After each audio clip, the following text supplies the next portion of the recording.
Hello, and welcome to the Rules of Voice Leading, with a focus on resolving dominant sevenths, with me, your host, Dr. David Bashwerner, Associate Professor of Music at the University of New Mexico. Introduction, counterpoint, the art of coordinating melody and harmony.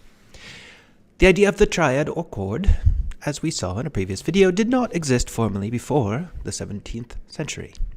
When composers wrote music, they focused predominantly on adding one melodic line to another.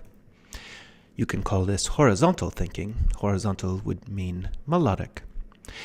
While composers were not thinking in chords, however, they were definitely careful to coordinate these superimposed melodies with one another in terms of the intervals formed between voices. You can call this vertical thinking. Vertical meaning intervallic, harmonic, or chordal. By definition, counterpoint combines melodic and harmonic thinking. More specifically, counterpoint is a kind of ideal in which horizontal and vertical considerations are equal. So let's look more in depth at this contrapuntal ideal, melody and harmony being equal. To achieve this contrapuntal ideal, neither harmony nor melody can be ignored. They must be like two sides of a single coin. In writing harmony, one must be simultaneously thinking melodically. In writing melody, one must be simultaneously thinking harmonically. What does it mean to think melodically when writing harmony, and what does it mean to think harmonically when writing melodically? Well, that is the main question addressed in this presentation. And for a little hint, the answer likely has something to do with the title of the presentation, which is The Rules of Voice Leading. So, in this slide, we will look at a counterexample, a case in which melody is dominant to harmony, by which I mean more important, not dominant in the sense of dominant and tonic. So, before we dig into the rules of ideal voice leading, we are going to consider a counterexample. Most styles of music do not strike an ideal balance between melodic and harmonic structure. And we can take this example from Mozart.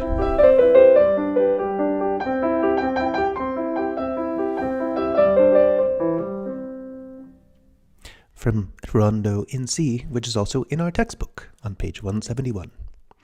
As we know, Mozart was a classical composer. Counterpoint was a dominant force in music composition from the later medieval era through the Renaissance and to the end of the Baroque. Baroque you can think of as ending in about 1750. And this is because Bach, J.S. Bach, dies in 1750, and his sons at around that time are becoming popular. So as he is dying, he is the end of the Baroque, and his sons are sort of the beginning of the classical era. That's why the year 1750 is a good one for the division between the Baroque and the classical era, and Mozart is born in 1756. So, and of course Mozart is composing from a very young age, so by the time he's 8, he's somewhat of a famous composer. So Mozart is fairly at the beginning of the classical era, although you can say it begins as early as maybe 1725. But once the classical era begins, counterpoint is thrown out the window, and composers begin writing in the melody and accompaniment style. So I may have taken a bit of a cul-de-sac there, but counterpoint was a dominant force in music composition from the later medieval era through the Renaissance into the end of the Baroque in 1750. But as the classical era begins, at the end of the Baroque, around 1750, counterpoint is no longer a major force, and composers begin to write in the melody and accompaniment style. And that is what we have here, and I will just go ahead and play it one more time.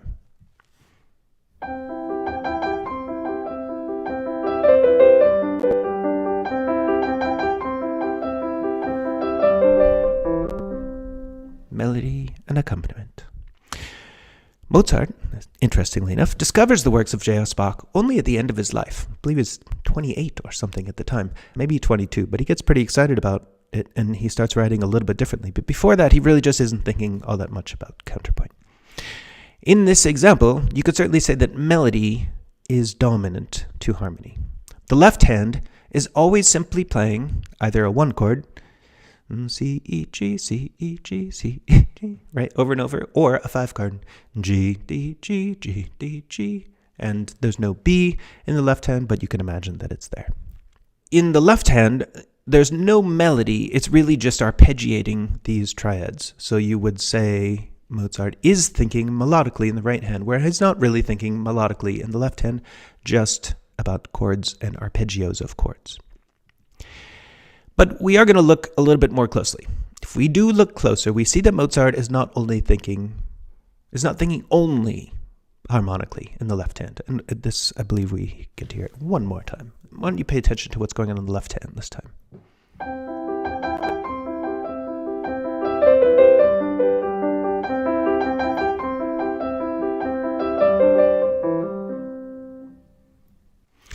If we think of the left hand as having three voices, we see that they follow certain rules. The top line, which we could call the alto, stays in the same note, which is G, G4. You notice that the left hand normally in bass clef, this is actually in treble clef. So except for the very last bar, the alto is just staying on that G. The middle line, which we can call the tenor, is moving as little as possible between E and D. And then the lowest voice is going C, G, C, G, and then C. So the bottom line, which we can call the bass, alternates between the roots of the chords C4, G3, and then ending at the very end on C3. So guideline 1, common tones and steps, retain common tones, moving up our voices mostly by step. We are going to see later in this presentation that this is one of the guidelines that Leitz recommends. Those arrows are supposed to be pointing at the upper two lines. The top line, the alto, stays on the same note. So that alto voice is moving as little as possible. It's not even moving any notes at all. It's always staying on the G. So it's retaining a common tone. The middle line, the tenor, is moving as little as possible between the notes E and D. It's just moving stepwise. And then it's the bass that's kind of jumping around a bit. So just keep this in the back of the mind. At the end, we'll see where guideline 1 comes in, but this is an example of this. The right hand melody I have here, I added it in this little reduction. You can see at the beginning of this bar. I've reduced that to G, and then C, G, E, and then G, E, C, D, B, G. So what the right hand is doing is very chordal as well. It's just playing a note of the C chord, all three notes of the C chord, all three notes of the C chord, all three notes of the G chord, a note of the C chord, all three notes, blah, blah, blah. So even the melody is pretty harmonic. The melody plays exclusively chord tones, except for 2 neighbor tones and 2 grace notes. And I believe we get to see those here. In the melody, that's the grace note. C, B, C. Since C is a chord tone, C, E, G, C, C, B, C. So that B is a neighbor tone. It's a non-chord tone. And what is it? It moves away from the C and then back again. And, there's another one again here. D, C, D. D is a chord tone. G, D, G, D, C, D. So the C is a non-chord tone. And what kind? It's a neighbor tone. Okay, so, and this is just a little review. Note the phrase structure in this example and the cadence types. So Leitz has marked the phrases. This first phrase ends on a 5 chord, which is a half cadence. 2-1. So the soprano ends 2-1. It moves stepwise to tonic, and the harmony goes 5 chord going to 1 chord. So that is an authentic cadence, because it's 5-1, and we can say what kind of authentic cadence. Both chords are in root position, and the soprano is moving to scale degree 1 by step, so therefore it's a perfect authentic cadence. Why don't we listen one more time?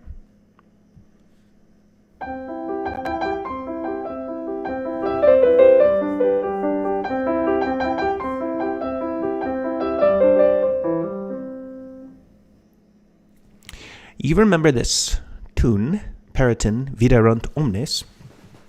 If you don't remember it, you should probably go back and watch the video called The Evolution of the Triad. Let's give it a listen.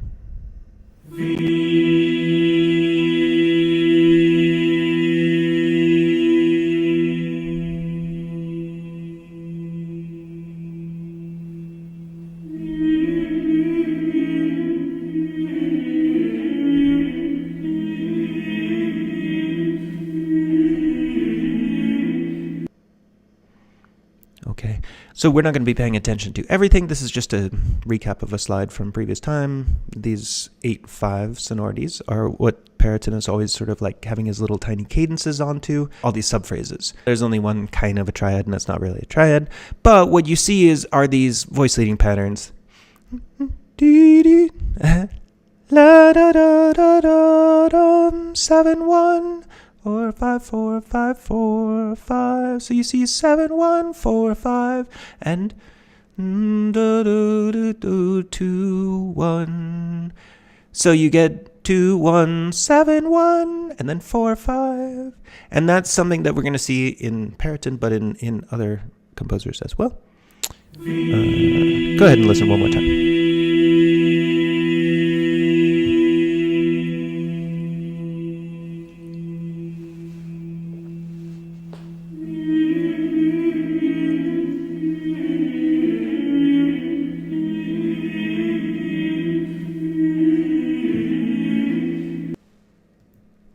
So, Perotin cadence, blah, blah, blah. Top voice, Ti, Do.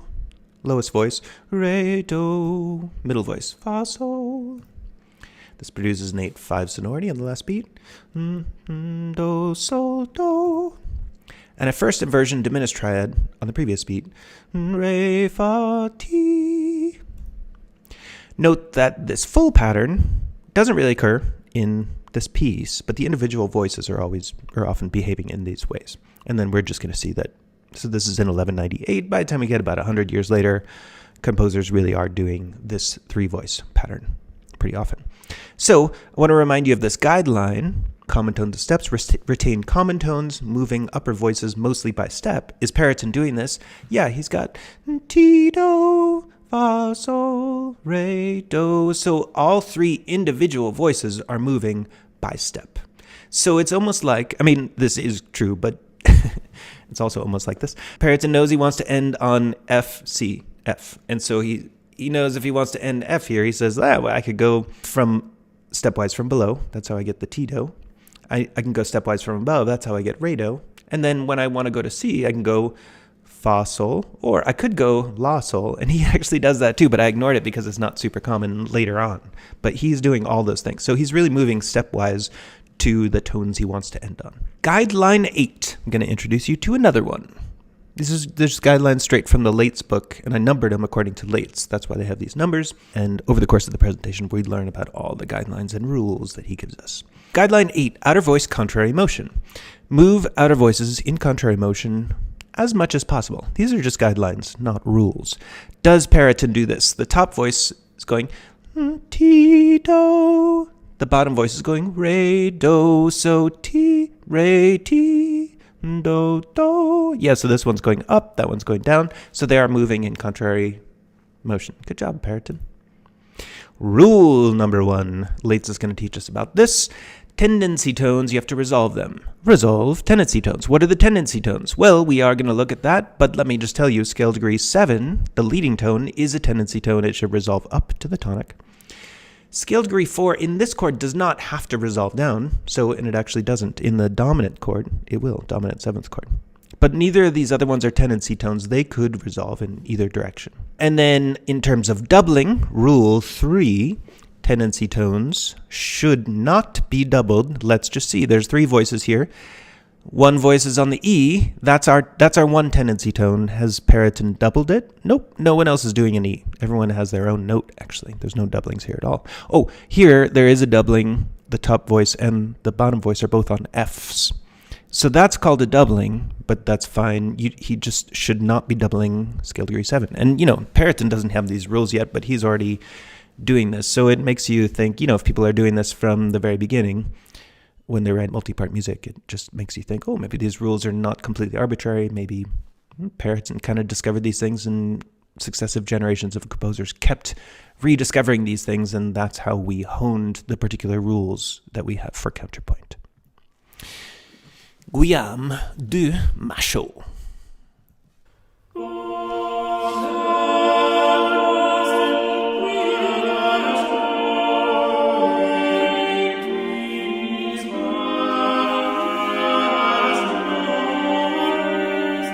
So at the end there you heard, oh,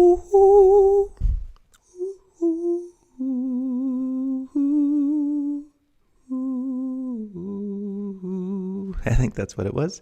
I believe I have another sound file here. So the bass is going B flat, A, B flat, D, E, G, A, B flat, A, G, A. So that's your 7-1. Note that this is not a semitone. That's a whole step. This is the semitones. This is a different kind of cadence. It's called the Phrygian cadence.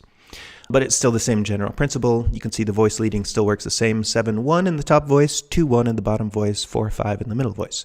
So we're calling this the Machaut cadence just because Machaut is the composer here. Top voice goes 7-1, lowest voice goes 2-1, middle voice goes 4-5. This produces an 8-5 sonority on the last beat and a first inversion triad on the previous beat. And this just happens because it's a Phrygian cadence and the key we're in and stuff like that. This happens to be a G minor chord in first inversion. In the previous page, it was an E diminished. So it's just a triad in first inversion that goes to this 8-5 sonority. In Machaut's time, this full pattern does frequently occur. So the last piece we were looking at was from 1198 with Perotin. This is a little bit over 100 years later, maybe 150 years, and Machaut is definitely doing this cadence pattern kind of all over the place. So let's just check the rules and guidelines. Rule number 1, tendency tones. Is he resolving his tendency tones? Here, the 7 going to 1 is not really a tendency tone. That's not the leading tone. We could actually say that the flat 2 going to 1 is tendency tone. For now, we just kind of ignore that one. Tendency tones he shouldn't be doubling them. We don't really have any tendency tones here, so we don't have to pay attention. But we could just say, hey, are there any doublings at all? In this chord, there's no doublings. A G, a B flat, and a D. In this chord, there is a doubling, A, E, A. The A is doubled. A is not a tendency tone, so we're fine. Guideline number 1, common tones and steps.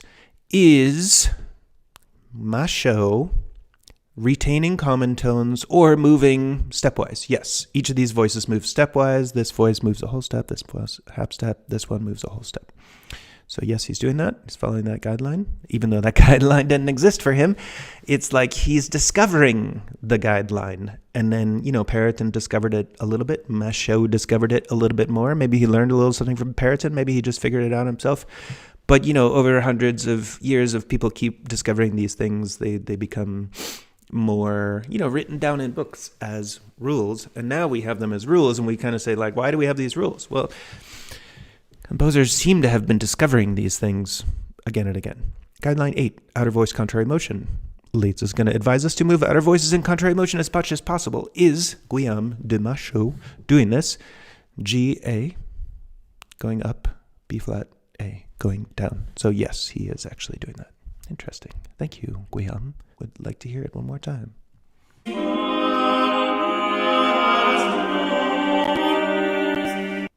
There's some decoration in there, but the simple thing is what's in the figure. Okay, this is John Dunstable, another piece that we heard earlier on in the previous presentation.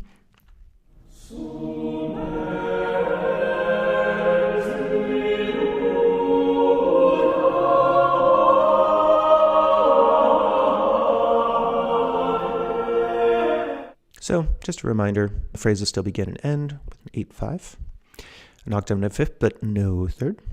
And since it's hard to predict here which note is the bass note, I've put the circles around things. Note that this clef is normal treble clef. These both are an octave below treble clef. So, but now most other sonorities are complete triads, and this guy's about 100 years or so after Machaut. So Machaut had some triads. Dunstable's kind of using them, a lot of them. So there's an E minor in there. That guy's the bass note.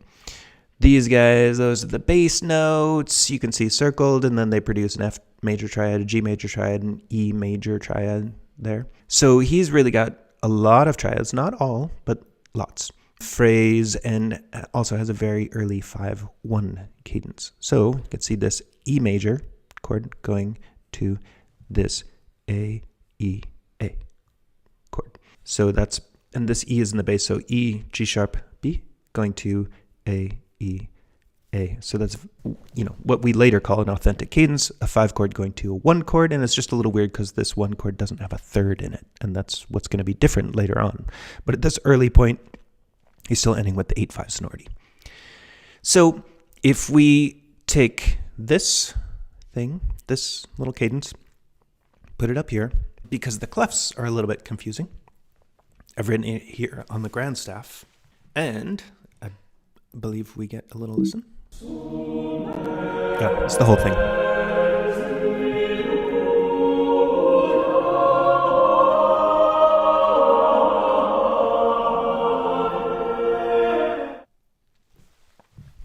So if we look at these last notes, so we have 2, 1, 5, 5, and Ti, Do.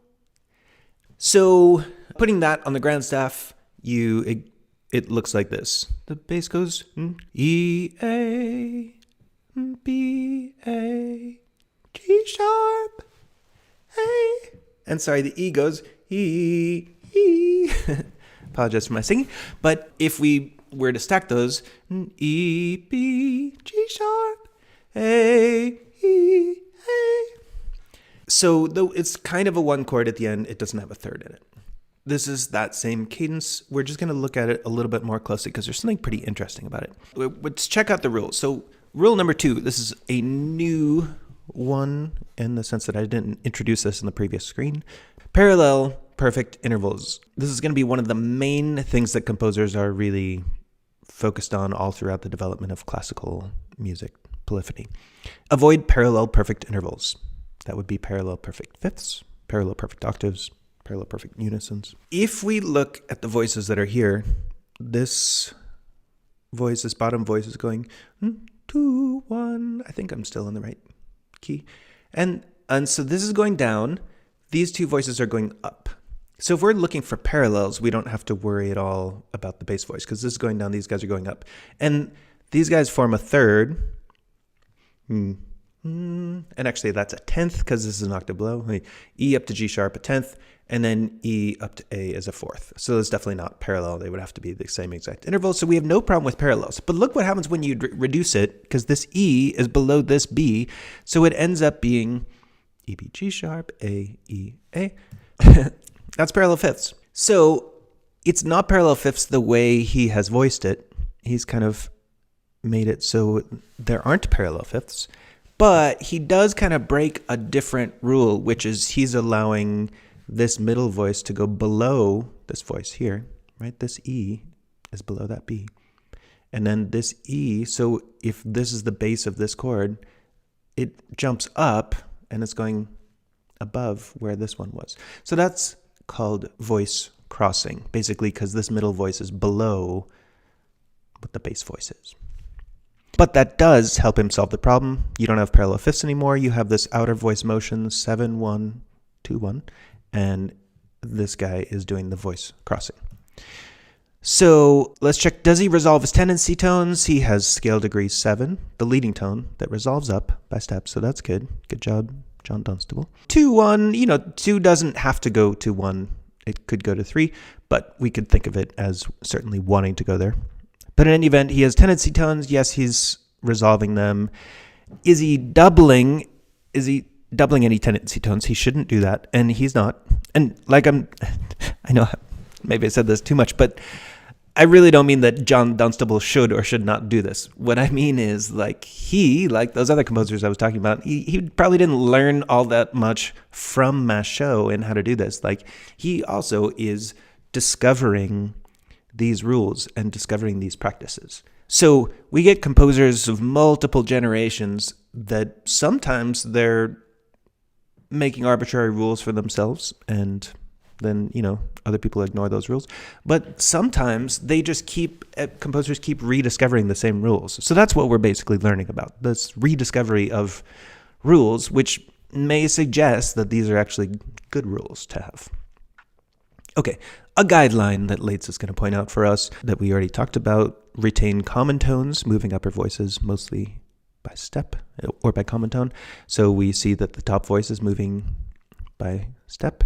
The bottom voice is moving downward by step, but the middle voice, what?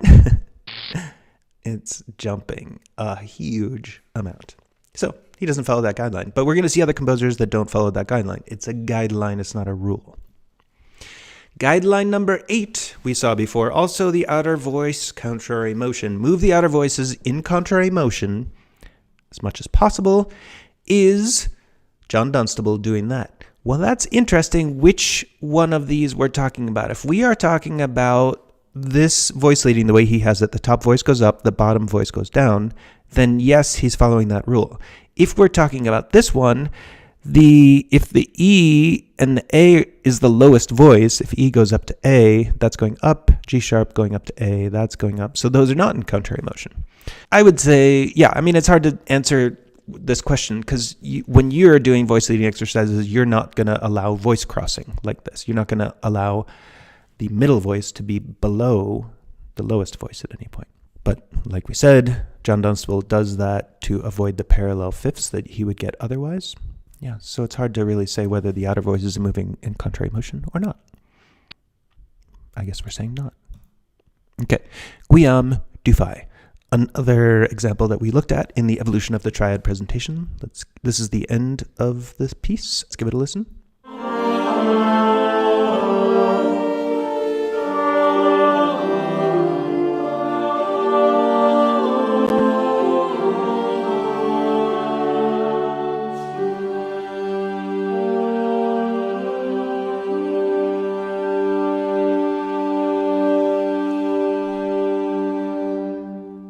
So we're going to pay attention to just the cadence, again, as we have been doing.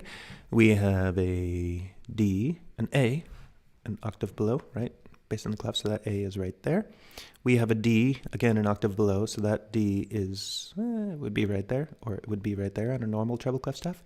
And then we have an F sharp. There's a little suspension there, but ignore the fact that the G is hanging on and eventually resolves to an F sharp. Okay, so that's a D major chord. D, A, D, and F sharp. And at the top we have 7, 1, 2, 1, or 2, 1, 7, 1, 5, 5, and 5, 1. And then what's just interesting about this is it's gone 5, 5, 3, 4, 5. Because at this time, it's still common to do an 8/5 sonority on the end, right? But then if this is a real note, then you actually have a complete triad here. So we saw this as being an interesting early case of a cadence onto a complete triad, which doesn't happen usually. Could that be a G minor in root position? A little thought bubble from Dufay. Should I end with a triad? Wait, what is a triad? So we have two versions of his cadence. So the first one, let's just do the first one. First one is with the bass going 5, 1, 2, 1, 5, 5, 7, 1, 5, 5, 2, 1, 5, 3. So ignore that D up there. That should be this, just this B flat, and then 7, 1. So it's hard to say which one we should pay attention to, but let's just try them both, see what we find. So at the end, you would have a real 5 chord going to a complete 1 chord, instead of 5 going to just an 8/5 sonority. And this would be a very early version of an authentic cadence. Authentic cadence is a 5 chord going to a 1 chord. What makes it a perfect authentic cadence? That would mean you have scale degree, that you're approaching the tonic by step, so 7/1 or 2/1, and the chords are in root position, and these chords are in root position. So that would be actually a perfect authentic cadence. Let's check out some of these rules. Rule number 1, tendency tones, resolution, resolve, all tendency tones. Which are the tendency tones? And we can pay attention to either this one or this one, it doesn't matter. Let's just pay attention to this one for now. So you have 7, 1, that's the leading tone going up to scale degree 1. So has he resolved it? Yes. Yeah, in both cases. Or rule number 2, parallel perfect intervals. He shouldn't be, according to our later rules, he shouldn't have any parallel perfect fifths or octaves or unisons. It would be interesting if he did have them, like we saw in the Perotin piece that he had them all over the place. In the previous presentation, we saw that, and I think that's kind of cool. But at this point in time, composers are really avoiding parallel fifths and unisons and octaves, and we still do that today in classical music. So let's check what he's doing here. Here's how you do it. It's not easy. You have to look take all pairs of voices. So if you have 4 voices, you have to go from bass to tenor, then bass to that one, alto, then bass to soprano. And then you go from tenor to alto and tenor to soprano, and then you go from alto to soprano. So you got to check all those pairs. So let's do this. We have to look for parallels, but that's going to be easy in one sense, because now first thing we need to do is just look for voices going in the same direction. So from bass going to tenor, those are in contrary motion. From bass to alto, this one's not even moving at all, so we don't have to worry. It's called oblique motion. But here, bass is moving up and soprano is moving up. But they're moving a different interval. This is moving up a fourth. This is moving up a tone. We could say the D up to F sharp is a 10th, and the G up to the G is an octave. So yes, there's no parallels there that we have to worry about. Well, now we just got to check the other sets. So alto or tenor up to alto, that's fine. This is oblique. Tenor up to soprano, they're going in contrary motion. Alto up to soprano, it's oblique. So there's no parallels there to worry about. And then the only thing that's different here is this voice is going down. So let's just check the other voice that's going down. Tenor and alto. This interval here from D up, or from A up to D is a fourth. And even if we had parallel fourths, it would be fine. But we don't even have parallel fourths. We have a fourth going to a D up to B flat would be a third, or G up to D, would be a fifth. So, yep, no parallels to worry about. Good job, Guillaume Dufay, for figuring this out before there were even rules. Tendency tones, doubling. We said that the F sharp is the only tendency tone, and it shouldn't be doubled. Did he double it? Nope. Let's just see what notes he did double in this chord. D, A, D, F sharp. So he's doubled the D. Cool. And what did he double in this chord? G, G, D, G. So he tripled the G, and he's got a D in there. And notice that this chord is not complete. Let's check it out. In this chord, the same thing as before. He doubled the D. This one, if we're including the B flat and not the D, we get G, G, B flat, G. So tripled, root, and a third, and there's no fifth. Guideline number 1. Let's check this one. Retain common tones, moving upper voices mostly by step. Yeah, cool. Look, there's a common tone retained. This is movement by step, movement by step. This is movement by leap, but it's the bass, so that's what's common to do. So this is like Dufay is doing the beginning of what we eventually will see as being very common. Movement by leap in the bass, and then everything else moves by step or stays the same. And the same would be here. It's just here this voice is going down by a small leap of a third, and that's fine too. So there, fifth. And then finally, guideline 8, outer voice contrary motion. Now, you don't always have to do this, but you often want to. So, but here the lowest voice is going up, D to G, and the top voice is going up, F sharp to G. So he's not going in contrary motion. Doesn't mean you always have to. It's just kind of a guideline. Like if you're like, well, which way should I move one of my 2 voices right now? You just try to move them in opposite one another, and it gives you something to start with. Okay, Palestrina. I know this looks complex, but if you watched carefully the evolution of the Triad video, you'll remember this screen. We're going to focus just on the cadence. Give a listen though.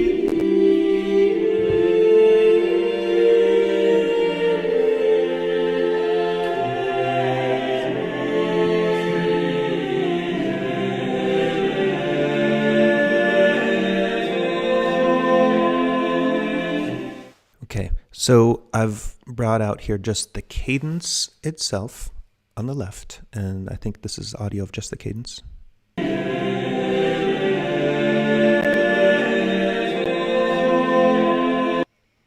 And that is reduced. Oh yeah, so in the middle here it's reduced, and then it's reduced even further. I had to ignore this D, but this gives us G, B flat, an octave down, so the B flat is there. Another B flat, an octave down, that's the same B flat. And then an E. I was ignoring the F, which is sort of held over from the previous chord. Okay, so this gives us G, B flat, E, which is an E diminished chord in first inversion. And it goes to an F major chord in root position. F, C, A, C, F. So F-A-C with F in the bass. Then over here, this is just exactly these notes, but copied out a little bit more. Ignore there. This is the bass is going 2-1. The soprano goes 7-1. Tenor 2 goes 4-5. And tenor 1 goes 4-3. Let me just play this one more time.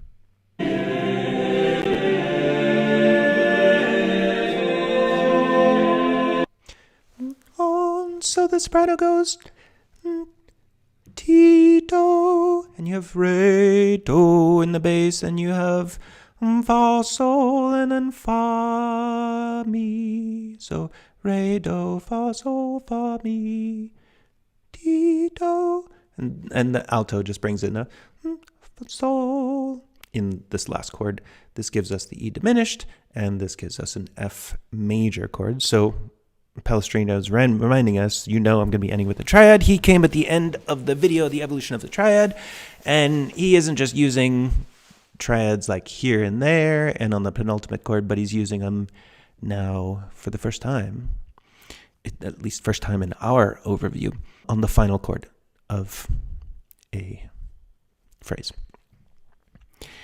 And then, since this is all still a bunch of staves, these are octave transposed, I put this in the grand staff notation. G, B flat, that's the same B flat there, and then E. And then we can see the E goes up to F, this B flat goes up to C, this B flat goes down to A, and then this G goes down to F. Now, is this a 5-1 cadence? No, it's not. This chord, this E diminished, is just a 7 chord in first inversion. But this is still like a classic contrapuntal cadence. You've got 2-1 in the lower voice, and you've got 7-1 in the upper voice. So what I did is found us a cadence later on the piece that is more of a classic 5-7-1 cadence. I have some more boxes to put on the screen. So sometimes called a contrapuntal cadence. It's considered a little bit weaker than if you had 5 chord going to 1. So this is going to give us a classic 5-7-1 cadence. Let's give a listen.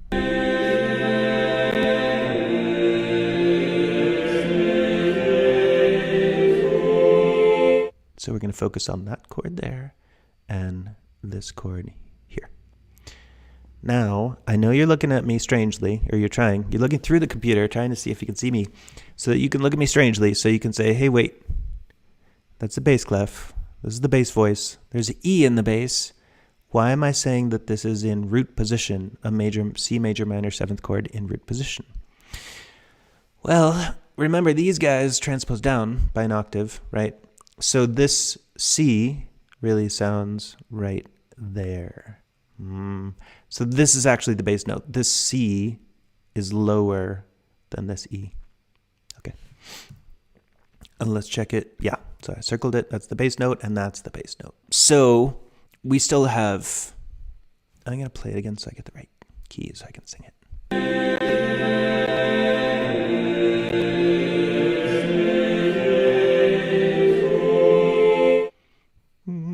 So bass is going Ti, Do. This voice is going Sol, Sol. This voice is going Re, Do, or 2-1.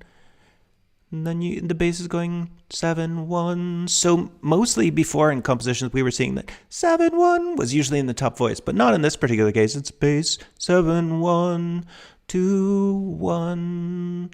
The soprano is going 2-3.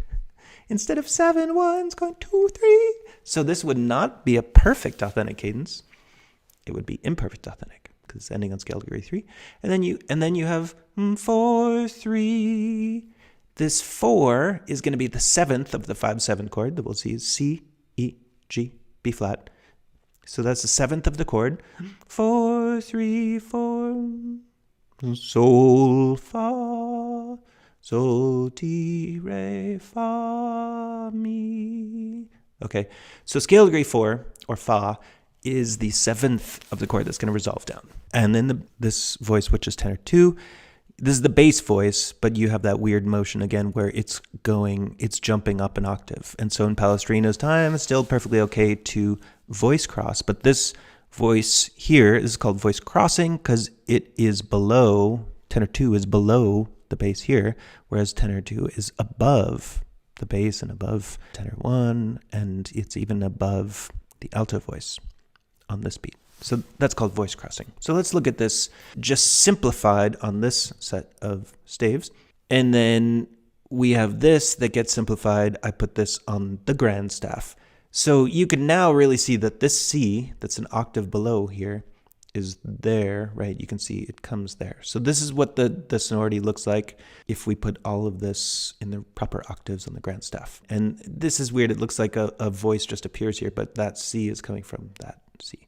But, and this B flat is going down to A, this G is going down to F, this G is going up to A, this E is going up to F. So looking at it this way helps you see the voice leading. Looking at it this way helps you see what the chords are. Okay. So, actually, I'm going to go back a little bit. Oops. Okay. I did want to play this for you one more time now that we have everything on the screen.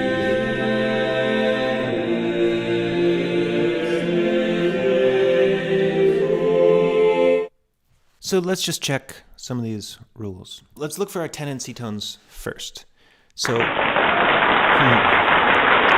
job, Palestrina.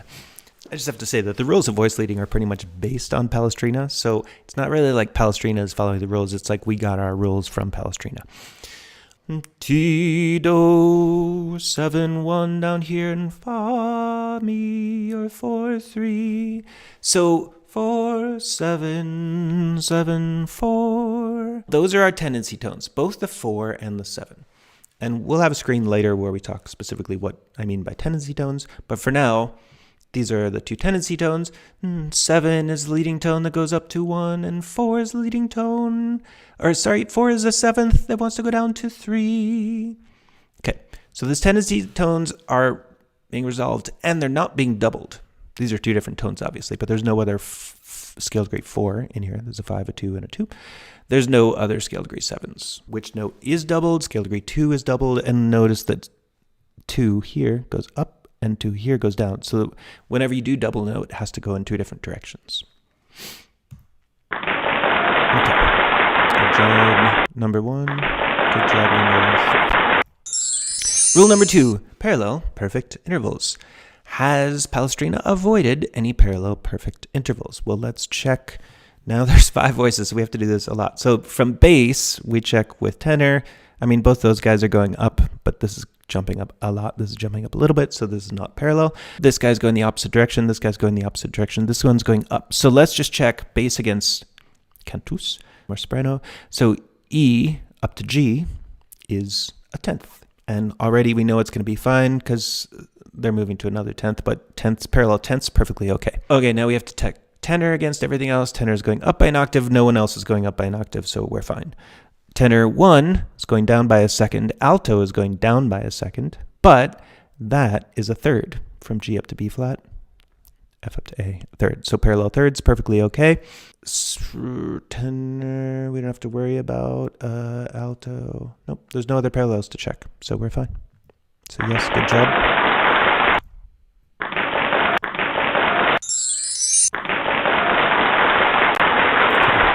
Very sorry about that. Rule number 4, spacing. No more than an octave between adjacent upper voices. Why did I put that in quotes? Is that because someone famous said it? Yeah. His name is Professor Bashwinner. He's super famous. And everything he says, you have to obey. So he really only says one thing.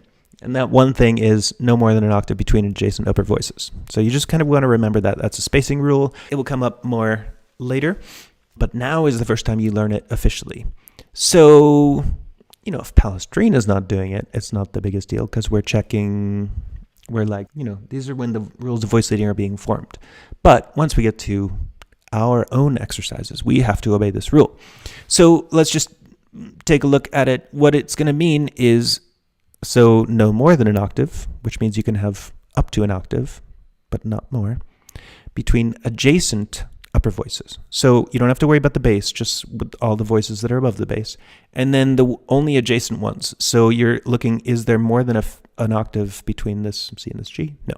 Is there more than an octave between this G and this B flat? No. Is there more than an octave between this B flat and this G? This B flat is down here. So answer is no.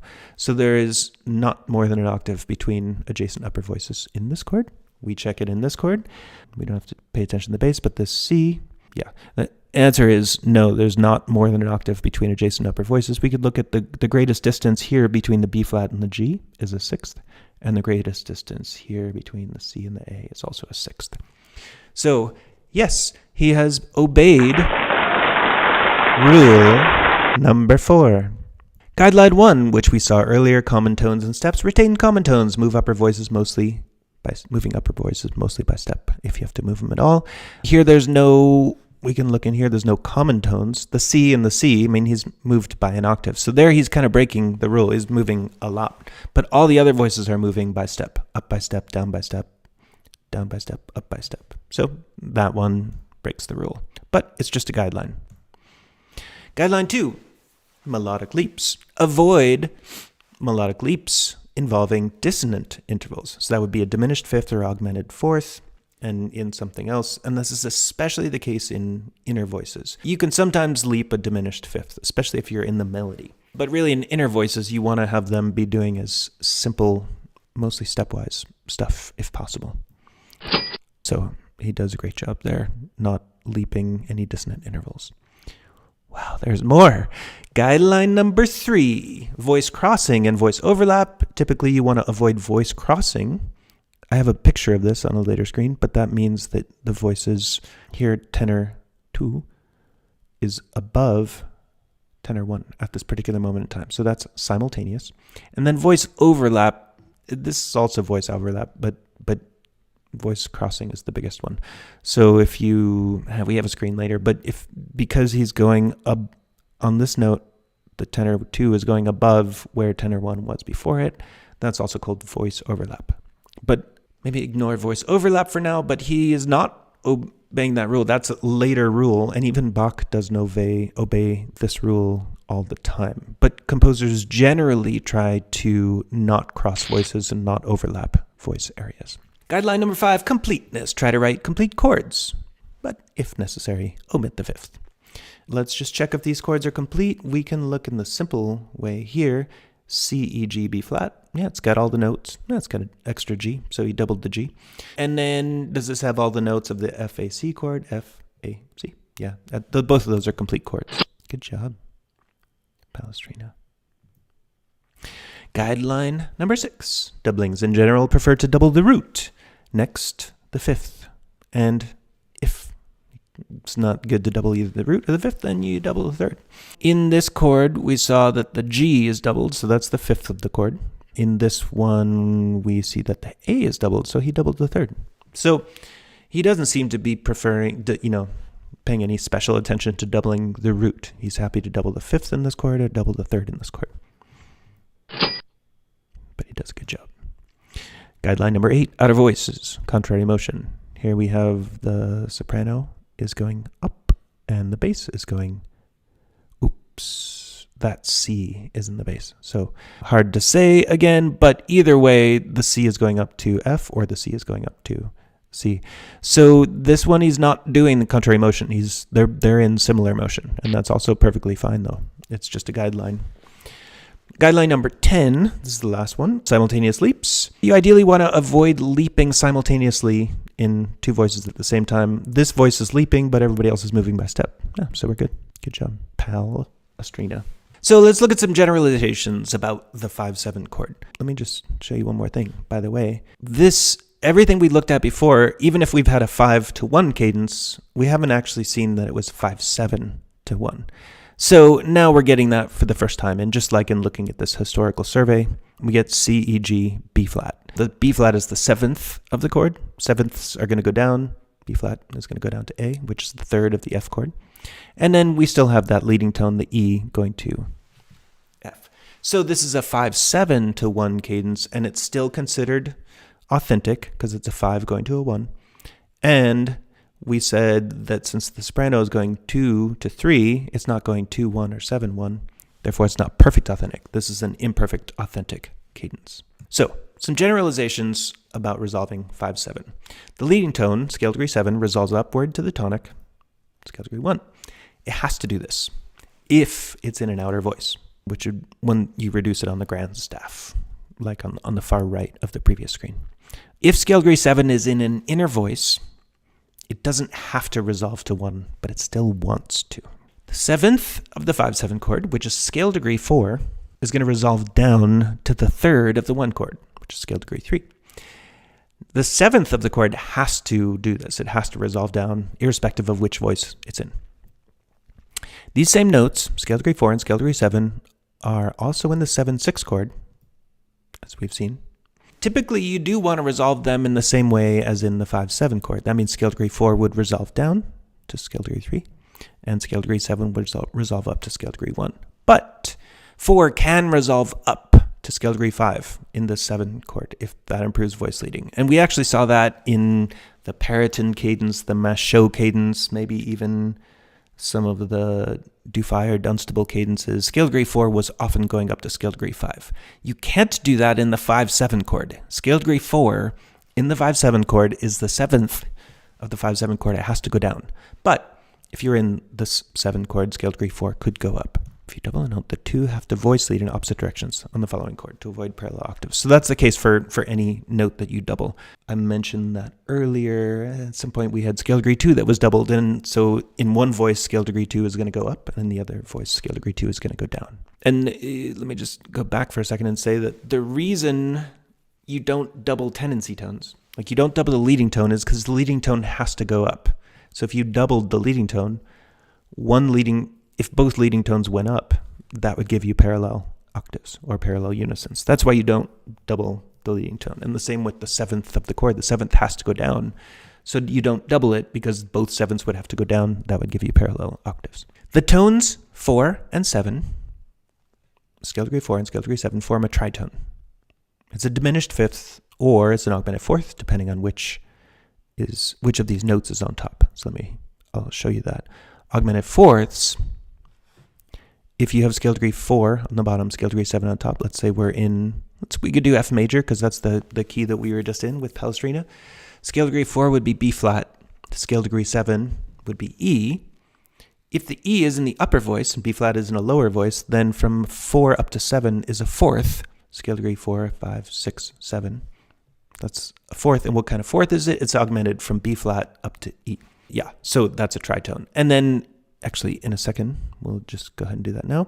We'll see that if you put scale degree 4 on top and scale degree 7 on the bottom, it's the same notes, right? This is still an E, this is still a B flat, but this is a diminished fifth. The scale degree 7 up to scale degree 4 is a fifth. So that one's diminished fifth, that one's augmented fourth. They both are called tritones. The augmented fourth wants to resolve out, and that's simply because scale degree 7 wants to go up to 1, scale degree 4 wants to go down to 3. And the diminished fifth wants to go in, and that's just because 4 wants to go down to 3 and 7 wants to go up to 1. Okay, so you can remember these rules. Augmented fourths typically resolve outward. Diminished fifths typically resolve inward. So tendency tones, certain chords have notes that are considered tendency tones. What do we mean by this? The tendency can be thought of it as a tendency to resolve in a particular direction. Usually this resolution would be stepwise, whether up or down. Most often the tendency tone is a semitone away from its resolution. That's not always the case, but the leading tone is always a semitone below the tonic. And then the 7th, if you're in a major key, the 7th of the 5/7 chord is a semitone above scale degree 3, right? Scale degree 4 is a semitone above scale degree 3. So both of those resolve by semitone. And most often a tendency tone forms a dissonance with another note in the chord that it's in. So scale degree, if in the 5/7 chord, scale degree 4 is the 7th of the chord, and that forms a tritone with scale degree 7, which is the 3rd of the chord. I know it's difficult, but I have this exact thing on a screen in pictures somewhere. So it'll make more sense in a second. But scale degree 4, that's the 7th of the 5/7 chord, is also a 7th with scale degree 5, which is obviously also in the 5 chord. So there's dissonances in the chord itself, and that's what makes those tones tendency tones. So not all chord tones are tendency tones. In the 1 chord, there are no tendency tones. Scale degrees 1, 3, and 5, they can move in any direction. In whatever, any of those tones could go in any direction, whichever chord you go to next. But the 5/7 chord, assuming it's going to a 1, 2 of the notes are tendency tones, and 2 of them are non-tendency tones. So scale degrees 2 and 5 are non-tendency tones. They could resolve in whichever way they want to. Scale degree 2 could go up to 3, it could go down to 1. Scale degree 5 could stay on 5, it could go down to 3, and we'll see on the next screen that if it's in the bass, scale degree 5 could go up to 1 or down to 1. So those guys have lots of options open. 2 can go up to 3 or down to 1, 5 can stay on 5 or it can go down to 3, or if it's in the bass, it can ascend or descend to 1. Scale degrees 4 and 7, though, those guys are tendency tones. They have specific directions in which they need to resolve. And we saw this on the previous screen. Scale degree 7 wants to go up. That's what that little caret on the top means. That's scale degree 7. And then the 7th of the chord, which is scale degree 4, wants to resolve down to scale degree 3. And just a reminder that scale degree 7, the leading tone wants to go up. If it's in an outer voice, it has to go up. But if it's in an inner voice, it doesn't have to. Whereas the 7th of the chord, it doesn't matter what voice it's in, it always has to go down. So, would just like you to recall that scale degrees 4 and 7 form a dissonance with one another, an augmented fourth or diminished fifth, which is what makes them tendency tones. The augmented fourth resolves out, the diminished fifth resolves in, as we see at the top of the screen.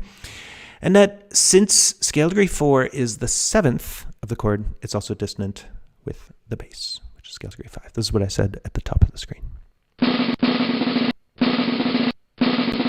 Okay, let's say this is our 5-7 chord. So 4 up to 7 is an augmented fourth. From 5 up to 4 is a minor 7th. Then this just shows you the voice leading pattern. So scale degree 7 very badly wants to go up to scale degree 1. And we can think of this as a typical soprano voice. You'll often have it in another voice. We saw it in the Palestrina. It was in the bass voice at some point. But I think it helps to think of this as being like the typical soprano voice. Typically, if scale degree 7 in the soprano goes up to scale degree 1. And that's what we saw in like just about all the cadences that we looked at in the evolution of the triad video. And all the ones that I recapped here. Okay. Sometimes, and this is pretty much like in classical music and maybe Baroque, scale degree 7, if it's in an inner voice, it could go down to scale degree 5. But just, you're allowed to do it, but sort of ignore it for now. That's only if it's in an inner voice. Focus on resolving your leading tone upward, no matter what voice it's in. As we saw in the evolution of cadences and triads, scale degree 2 is often going down to scale degree 1. So scale degree 7 goes up to 1, scale degree 2 goes down to 1. That's the classic contrapuntal cadence. That's what we use in species counterpoint all over the place in 2 voices. We saw it in all the cadences of the history of the triad video. Let's call this the typical tenor voice, because the tenor is like the cantus firmus, right? It's the held chant. So that's where the term tenor comes from, because tenor means to hold. And in our species exercises, cantus firmus is always going 2-1, and the counterpoint is going 7-1. Okay, so, but I would like to point out that it's also very common to have 2-1 in the soprano, and whenever you have a perfect authentic cadence, the soprano is going to go either 7-1 or 2-1. So you can have it in other voices. And then we saw in that one Palestrina cadence that scale degree 2 could go up to scale degree 3. So that's okay. Now, the only thing is that if you do have a 5-7 chord here, 4 is going down to 3, then you're going to end up with a doubled third if you go 2-3. But it's not a problem to have a doubled third. It's just not as common. So in our 5-7 chord, scale degree 4 is the 7th. It has to resolve down. We're going to call this a typical alto voice, but it really could be in any voice.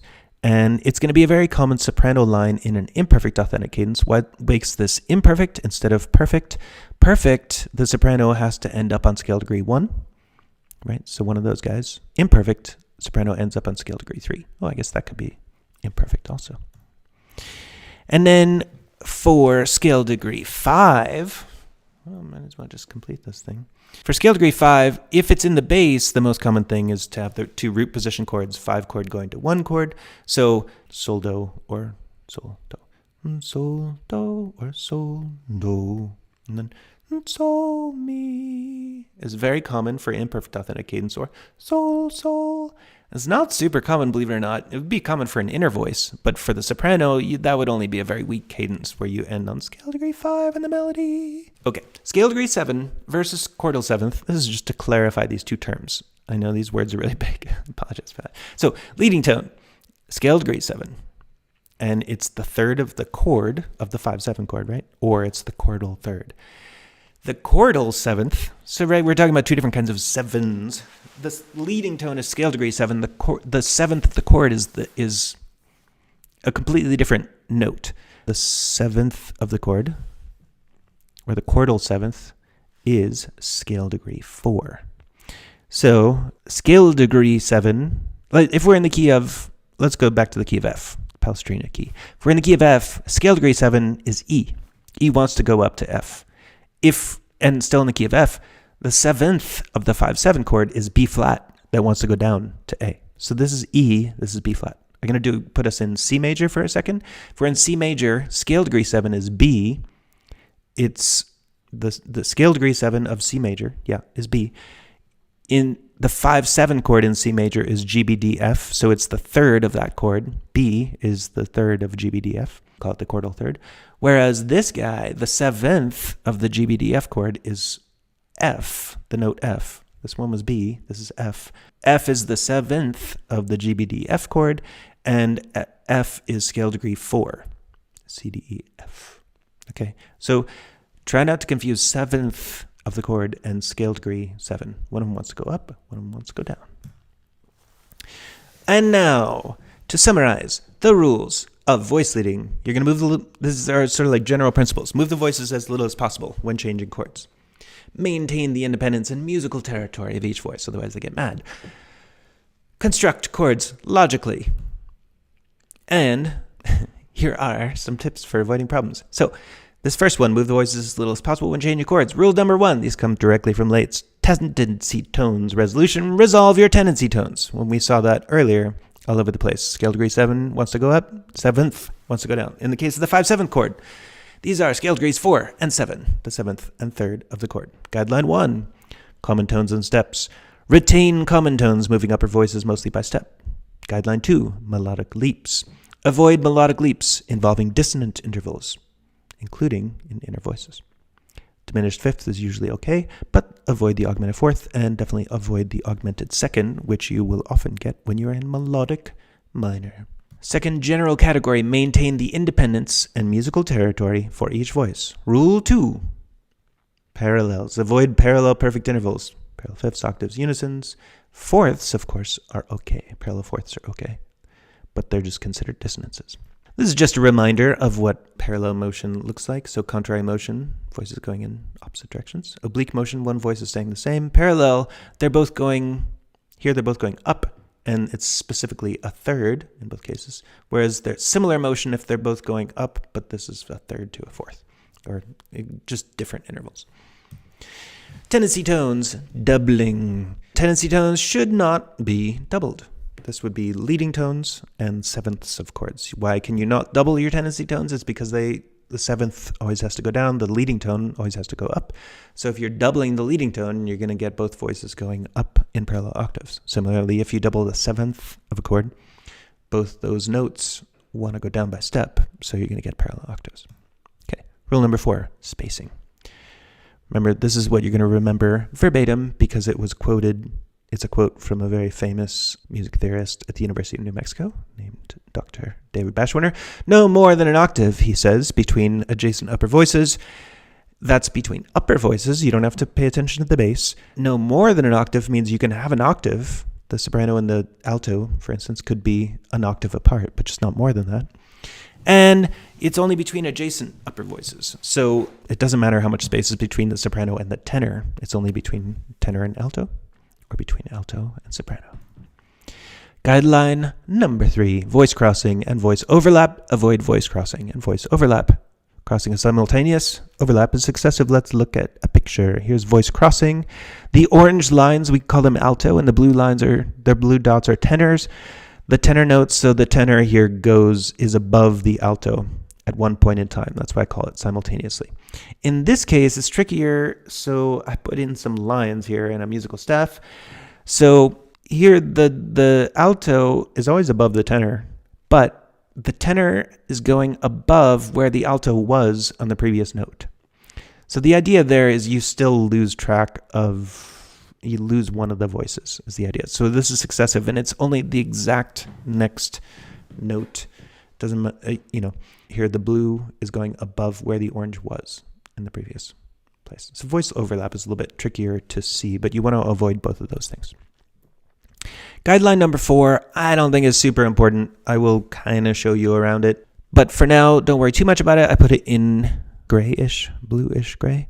It's the notion of direct or hidden fifths, or direct or hidden octaves.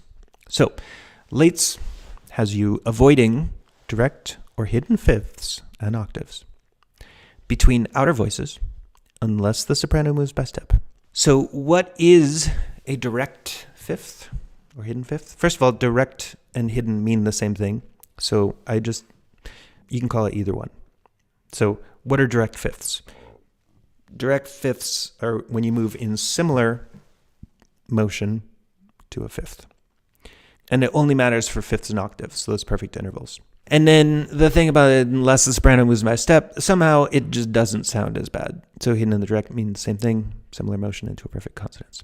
At some point, I will try to illustrate this for you. The basic idea is that if you're, I don't have a good example right now. Just for now, kind of don't pay attention to guideline 4, but just keep it in the back of your mind. Maybe I'll explain it at some point. Construct chords logically. Guideline 5, completeness. Try to write complete chords. But if you got to omit a note, omit the fifth. Never omit the root or the third. And if there's supposed to be a seventh, for instance, if you're writing figure bass and the figure says 7-5-3, or just like 7, right, which means 7-5-3, then you can't omit the seventh. That means you'd have to put it in there. Okay. Guideline number 6, doublings. In general, you want to double the root. If you can't double the root, then you double the fifth. If you can't double the root or the fifth, then you double the third. And that's what we saw with Palestrina in that one case, the one place where we looked at doubling. In that one chord, he doubled the fifth, and in another chord, he doubled the third. And there's nothing wrong with either of those things. But in general, try to double the root. So there's a couple exceptions. So for an inversion, you often want to double the base of the chord, not the root. In an inversion, by definition, the root is not going to be in the bass. The bass is going to be some note other than the root of the chord. If you need to remember the difference between root and bass, I think you should probably review I think it's the evolution of the triad video. So for inversions, typically you want to double the bass, but if the bass note is a tendency tone, you don't want to double the bass because you never want to double a tendency tone. Remember that? So if the leading tone is in the bass, don't double the bass. If the seventh of the chord is in the bass, don't double the bass. So that means don't double the bass of a 5-6 chord because a 5 chord in first inversion has the leading tone in the bass. Same with a 5-6-5 chord, that's a 5-7 in first inversion. The leading tone is in the bass. In a 5-4-2 chord, 5-7 chord in third inversion, the seventh of the chord is in the bass, so don't double that. And similarly, the 7-6 chord, we'll get a little bit more practice with all this stuff later, but the 7-6 chord, not 7-6, 7 in root position, that's a typo. If it's a 7 chord in root position, don't double the bass because the leading tone is in the bass. For seventh chords, 5-6-5, 5-4-3, 5-4-2. So I did fix this now, so it just says 7 in root position. You don't want to double the bass in that chord. For inverted seventh chords, such as 5-6-5, 5-4-3, or 5-4-2, then this chord, the third of the 5-7 chord is in the bass, the fifth of the 5-7 chord is in the bass, or the seventh is in the bass. Try to have a complete chord with no doublings. So this is something you learn, I think, in chapter 8. You get to pay more attention to it. But in general, we're always talking about doublings. That's because we're always usually having 4 voices and there's only 3 notes in a chord. If it's a 7th chord, you have 4 notes in the chord, but you still often omit the 5th. But if the chord is inverted, it's best to just try to have all 4 voices on different notes of the chord. You want to try to have complete chord if your chord if it's an inverted 7th chord. Just try to remember that for now, or keep it in the back of your mind. And then lastly, Lates gives you some tips for avoiding problems. He suggests in Guideline 7 that you write the outer voices first. This is when you're doing exercises. So, saying here to elaborate is that you can think of the outer voices, the bass and soprano, as being an exercise in species counterpoint. like you've done first species, second species, third species, etc. Making sure, and actually just mostly first species, but making sure that both the bass and the soprano are melodic and that they form a good composition into voice counterpoint. And then secondarily, you can fill in the inner voices in such a way that the voice leading in those inner parts is elegant and supportive of the outer voice relationships. But in general, like the tenor and the alto lines, you might be thinking they're going to get bored if they do too simple of things, and that's not true. You're doing exercises, and the tenor and alto are not real people. Even if they were real people, they're perfectly happy to just sing the same note over and over again. So you give them pretty simple stuff, not moving around too much. The inner voices are supposed to support the outer voices. Guideline 8, outer voice contrary motion. This is just a guideline. We saw that like not that many composers that we were looking at actually do this, but sometimes they do. So if you've got a bass line that's given to you and you're supposed to write a melody line with it, a good first start is to just, every time the bass is going up, take the soprano down. And if it doesn't work in certain cases, then you change that. But you can use this as a general principle to start out. Move outer voices in contrary motion as much as possible. Guideline 9, I put in bluish gray. It suggests that you start in close position when you're writing exercises with a complete chord. I mean, it's good to start with a complete chord. I don't think you necessarily have to start in close position, but then you try to maintain close position as much as possible. And then I wrote, this rule is less important in my opinion, but it does apply well for keyboard style compared to chorale style.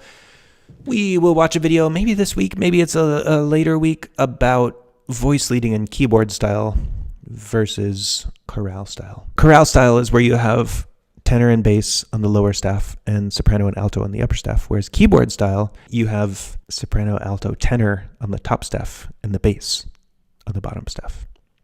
And the rules are just slightly different, which is with keyboard style, you want to basically stay within an octave in the right hand in the upper three voices. And I believe this is the last one, guideline number 10, simultaneous leaps. Oh, it's not the last one, I don't think. Guideline number 10, simultaneous leaps. Avoid leaps in multiple voices simultaneously. And that's something that we were doing in species counterpoint as well. And then, yeah, that is the last one. Okay, so I have a conclusion and then an outro screen. In conclusion, in classical music and related genres, so like Baroque, Renaissance, Romantic, all that stuff, when moving from chord to chord, one always considers how the individual voices are moving. And I would say that is something that distinguishes classical music from popular music, rock music, jazz, even Hollywood composition. I don't think that you pay as much attention to it. It's standard to think in four voices in this voice leading in classical music, not three voices, not five voices. Like we do stuff in two voices, the counterpoint, and then we do four voices for voice leading. So soprano, alto, tenor, bass.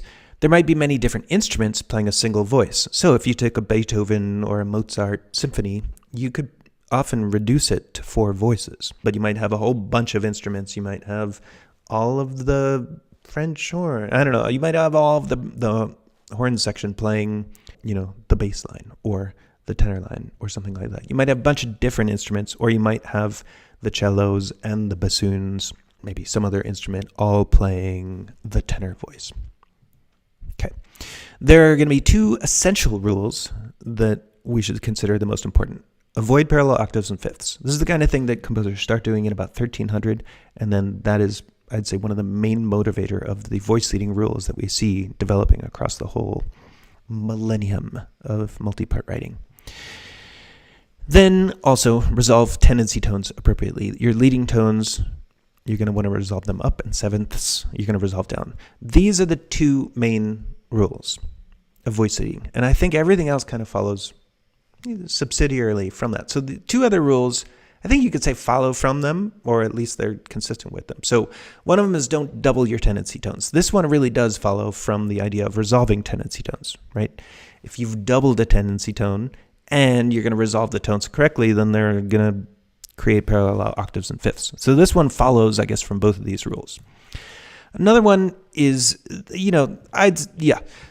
not to allow more than an octave of space between adjacent upper voices. This one isn't as big a deal as these, but maybe these three are the biggest ones, and then this last one is, it's kind of important for getting a good sound. Anyway, let's keep going.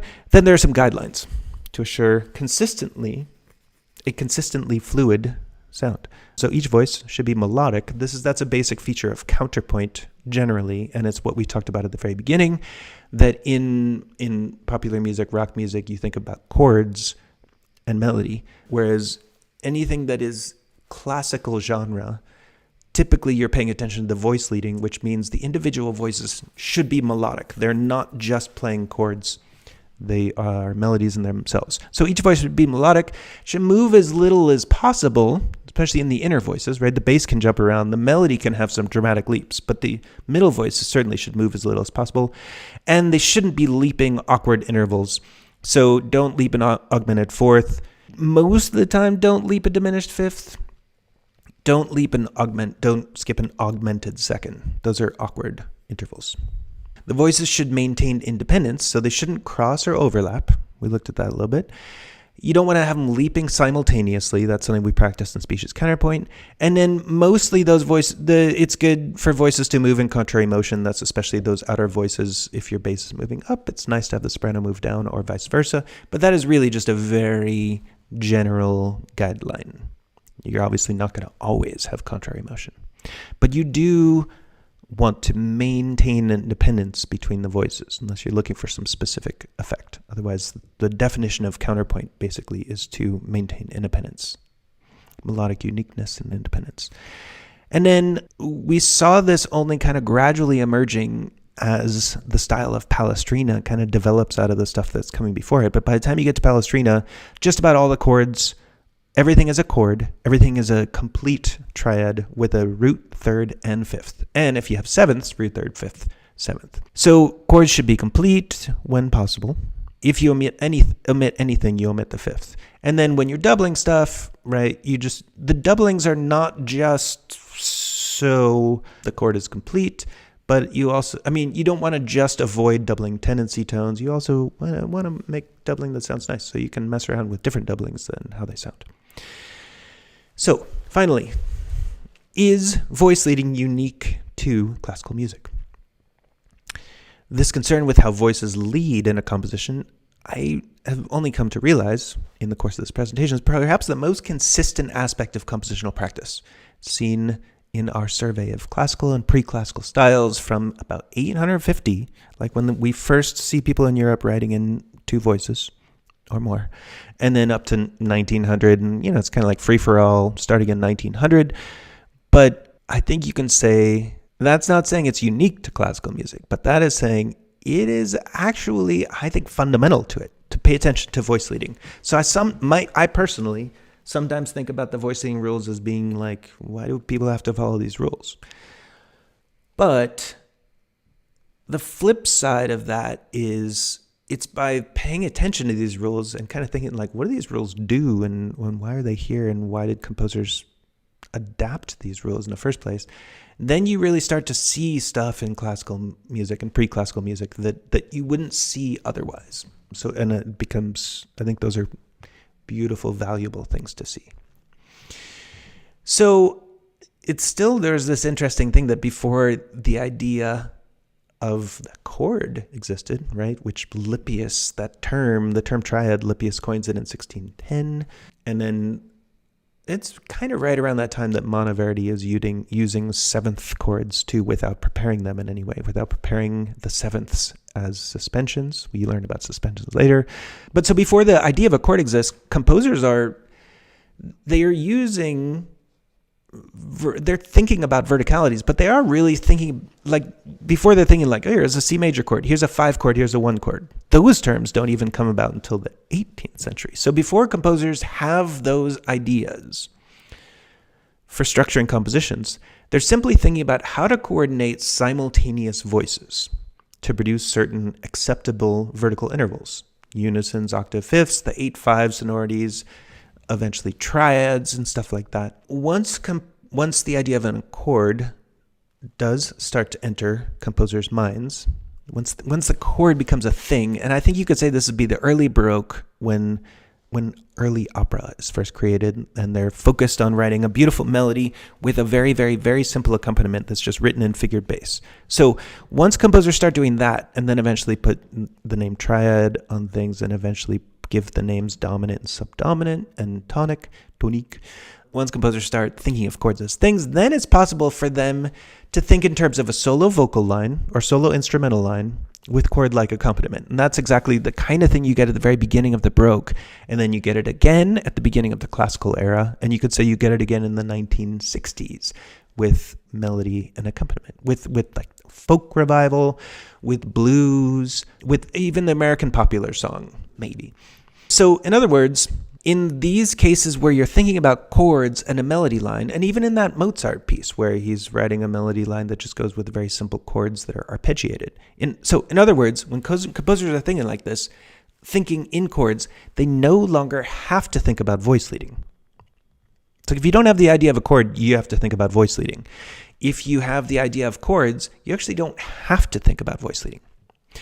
By the time the classical era rolls around, composers like Mozart may have been mostly thinking about chords and melodies, much like we do today, e.g., for instance, looking up a guitar or uke chords on the internet for a song we like, and then just singing the melody while we strum the chords. But Mozart and other classical composers or romantic composers after that were still obeying the laws of voice leading, right? They still studied that when they were kids. When Mozart taught lessons to composers, he didn't teach them melody and accompaniment. He taught them specious counterpoint, like what you learn. So even when he's writing in a texture that looks like that figuration that we saw early on in this video, that arpeggiation, he's actually still doing the voice leading thing, right? That top voice is all staying on G. The middle voice is just going back and forth between E and D, and it was the lower voice that's kind of bouncing around. So he is obeying the laws of voice leading, even if the texture that he's doing sort of obscures that. And a final question, do composers in non-European styles of music obey any kinds of voice leading rules? What do you think the answer is going to be? Well, I don't know. But I am going to start seeing if I can figure this out. And if you have any ideas, please let me know.